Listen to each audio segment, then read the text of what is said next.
Everyone welcome back to my channel. मु आशा करी आपने समस्ते भलरे अच्छा। मुझे मेंटर सुधांशु शेखर, जड़े stock market professional, SEBI registered research analyst, the founder of blue moon research and financial services.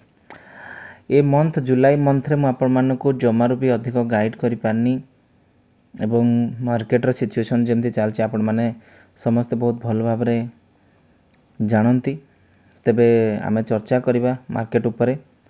आमे प्रीवियस वीडियो एनालिसिस करथिले मार्केट रो गोटे रेंज माने निफ्टी रो गोटे रेंज, से रेंज टी केमती प्ले आउट होईची आमे से विषय निहाती हमर डिस्कशंस करबा, हम चर्चा करबा एवं जानिबा को चेष्टा करबा जे how the Nifty range is playing, Nifty रो रेंज टा केमती प्ले आउट होची से जिनसटा जानिबा को चेष्टा करबा। तो प्राइमरीली आपण माने देखिबे ये मोमेंटम कि गोटे साइड रे ये पैटर्न बनिकी निफ्टी क्लोजिंग देइथिला।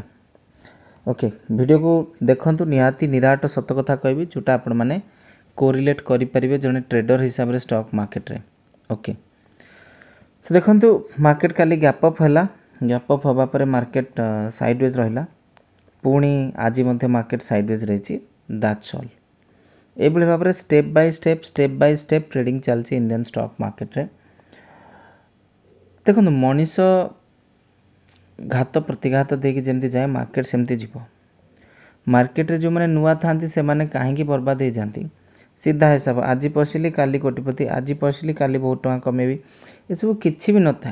एड़ा हूँ मिछ बाहाना एवं जो मैंने भोगी सारे से माने बहुत भल भाव जानती। आपण मैंने देखुवे मझिरे बहुत चेष्टा कली ओडिशा रे इम्पैक्ट डालवाई, बहुत गुड़ाए इम्पैक्ट देवाई। से इम्पैक्ट को कमेबार रीजन कौन है? रीजन है आम जिते जाचु पब्लिक जिते उच्छन हे जिते चेष्टा करेंगे आम जल्दी जल्दी मार्केट रे किसी शिखी जाऊँ प्रॉफिट करूँ। गोटे कथा जानवा दरकार, मार्केट एत इजी नुह कि आपण जॉब सहित यह सब जिन करें। ओके, जो आपण म्यूचुअल फंड 13% को सम्मान न देकी आप भाविले ना म्यूचुअल फंड क्या है, मुझे तो एत करी से करी सेटा करके देखा पड़ो, सेटा किंतु एते संभव ना। तेणु मार्केट को धीरे धीरे शिखंतु। मते जितेबाला मौका मिलूँ, मते जो अपॉर्चुनिटी मिलूँ, मुझे तो मोर चेष्टा करुँची आपण मानकु शिखेबाई बा जनवाई। तो आसंता काली ध्यान रखुन। पूर्व आम फ्री टेलीग्राम चैनल जदि जॉइन करना, लिंक अच्छी डिस्क्रिप्शन बॉक्स रे एवं जॉइन कर free Telegram channel. Free Telegram channel आपण मैंने बहुत किसी जिनस पाइपर केमती आम जॉइन करेंगे। एवं जो मैंने stock market complete course complete पाठ पढ़ा चाहती, स्टॉक नॉलेज हिंदी एप्लिकेशन को डाउनलोड करके गूगल प्ले स्टोर रू आपण मैंने पढ़ी पारे, शिखिपारे, जानीपारे, चेष्टा करें, बहुत किसी जिन करें।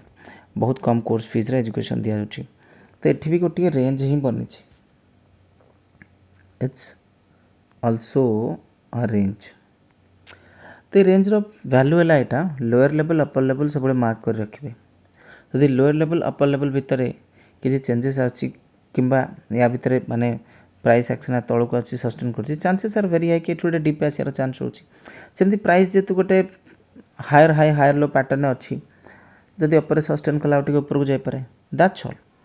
किंतु market mostly demand and supply zone हिसाब से चले, और डिमांड एंड सप्लाई जो जिनसटी सीटा it can be transferable.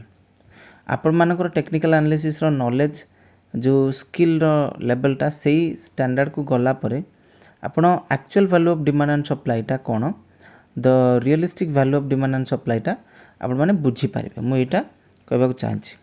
Okay, ध्यान रखु। बैंक निफ्टी मध्य से भाव में देखो जो पैटर्न बनई से पैटर्न पाखु जाकि स्ट्रगल कर टाइम नौ मोटामोटी 57,300 पर सस्टेन कले bank Nifty also can fly, also keep in mind this point. तो ये हूँ एनालिसिस आमर। आई गेस आपण मैंने शिखा आपण मैंने ये भाव में शिखा चेष्टा करेंगे। आगे बढ़ था, भल पाइबा दौ था। Thank you so much for watching.